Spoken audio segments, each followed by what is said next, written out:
¿Qué tal? Hoy nos vamos a meter de lleno a uno de los eventos más transformadores del siglo XX, la Revolución Rusa. Y es que esto no es solo la historia de cómo cayó un imperio, no, es el evento que literalmente partió la historia del mundo en dos. Vaya, esta cita creo que lo dice todo, ¿no? El mundo que muchos de nosotros conocimos, el de la Guerra Fría, con Estados Unidos de un lado y la Unión Soviética del otro, pues todo ese orden mundial fue un producto directo de lo que pasó en Rusia en 1917. Para entender nuestro presente, es fundamental echar un vistazo a esta historia. Y esto es, importantísimo. La revolución creó un mundo de opuestos. Nos hizo pensar que solo había dos sopas, o eras capitalista o eras socialista. El modelo soviético se convirtió en la práctica en la única definición de socialismo, y pues todo lo demás, por descarte, era capitalismo. Así de simple, así de binario. Pero a ver, para entender cómo se llegó a la explosión de 1917, primero tenemos que viajar un poquito más atrás, más de una década. Porque las semillas de la revolución se plantaron mucho antes, en lo que podríamos llamar su ensayo general.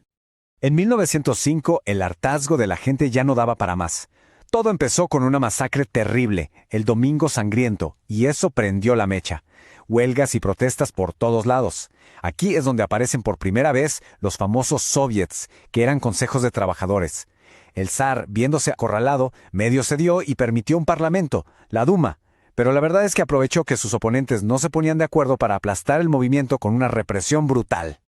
Pero el punto clave aquí es este. Apagar el fuego no solucionó absolutamente nada. Los problemas de fondo seguían ahí. Un gobierno totalmente incompetente, la miseria de la gente, todo eso solo fue empeorando. Rusia era, básicamente, una olla a presión a punto de reventar. Y bueno, esa explosión no tardó en llegar. Fue en 1917. La gota que derramó el vaso fue la Primera Guerra Mundial. La participación de Rusia en esa guerra fue un desastre total. Llevó al país al límite, y sin saberlo, preparó el escenario para que una monarquía de siglos se viniera abajo. Lo más impresionante fue lo rápido que pasó todo. Empezó como una manifestación de mujeres por el Día de la Mujer, y de repente ya era una huelga masiva. El zar, como siempre, ordenó reprimir. Pero aquí pasó lo impensable. Los soldados, en vez de disparar, bajaron las armas y se unieron a la gente. En 4 días, una autocracia que llevaba siglos en el poder se derrumbó. Al zar no le quedó de otra más que abdicar. Imagínense la euforia en las calles.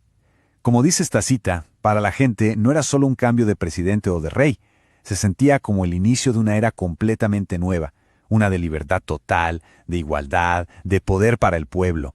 Pero claro, este nuevo mundo era un caos total. Se dio una situación muy rara, que los historiadores llaman de poder dual. Por un lado, tenías un gobierno provisional que era el oficial, pero que nadie pelaba, era súper débil, y por el otro estaban los soviets, los consejos de obreros y soldados que no tenían poder legal, pero sí todo el poder real en las fábricas, en los cuarteles, en las calles. Un desastre. Y en este vacío de poder, en medio de todo este desorden, es donde un grupo pequeño, pero súper disciplinado, ve su oportunidad.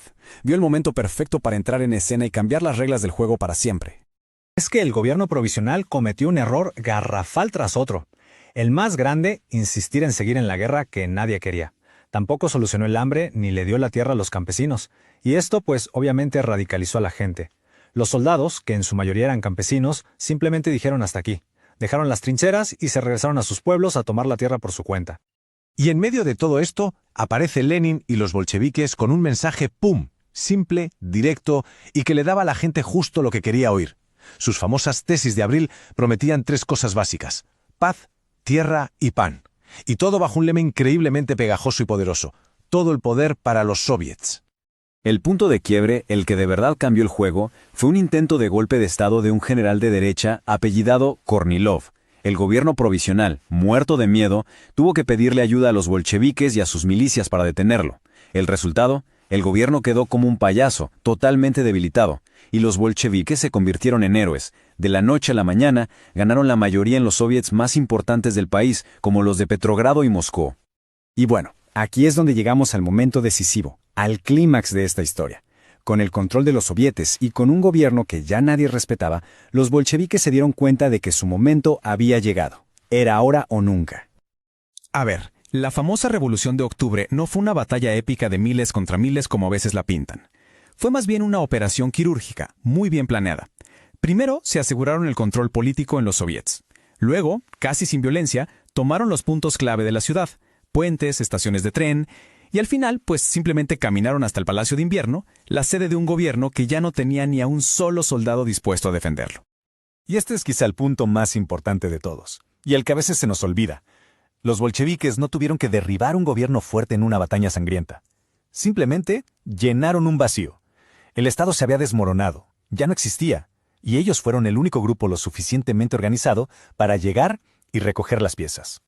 Ahora, una cosa es tomar el poder, y otra muy diferente es mantenerlo, porque apenas llegaron, los bolcheviques se encontraron con una oposición gigantesca, tanto dentro como fuera de Rusia. Y todo esto desembocó en una guerra civil de una brutalidad increíble. La guerra civil fue el ejército rojo, el de los bolcheviques, contra el ejército blanco, que era, todo el mundo. Monárquicos, liberales, otros socialistas, una mezcla de todos los que odiaban a los bolcheviques. Y por si fuera poco, a los blancos los apoyaban con armas y dinero las grandes potencias, como Gran Bretaña o Estados Unidos, que estaban aterrados con la idea de que el comunismo se expandiera. Entonces, ¿cómo le hicieron para sobrevivir y ganar? Bueno, un factor fue su organización. Mientras sus enemigos estaban todos peleados entre sí y desorganizados, el Partido Comunista era una máquina disciplinada, súper centralizada, con 600,000 miembros que obedecían órdenes sin chistar. En medio del caos ruso, eso era un arma letal. A ver, si lo resumimos, el triunfo bolchevique se puede explicar por 3 razones clave. Una, como ya dijimos, su partido, una herramienta de poder súper eficaz. 2, se presentaron como los únicos capaces de mantener a Rusia unida, de evitar que el país se rompiera en 1000 pedazos. Y 3, y esta es quizá la más importante, los campesinos, que eran la gran mayoría de la población, estaban convencidos de que los bolcheviques eran su única garantía para poder quedarse con las tierras que le habían quitado a los nobles. Y ese apoyo, aunque fuera pasivo, fue decisivo.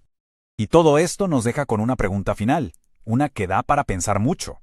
En el caos total que era Rusia en ese momento, con el país al borde del abismo, ¿de verdad había otra alternativa? ¿O la elección real era, como sugiere la fuente, entre un gobierno bolchevique y que Rusia como país simplemente dejara de existir? Es una pregunta que, hasta el día de hoy, sigue sin una respuesta fácil.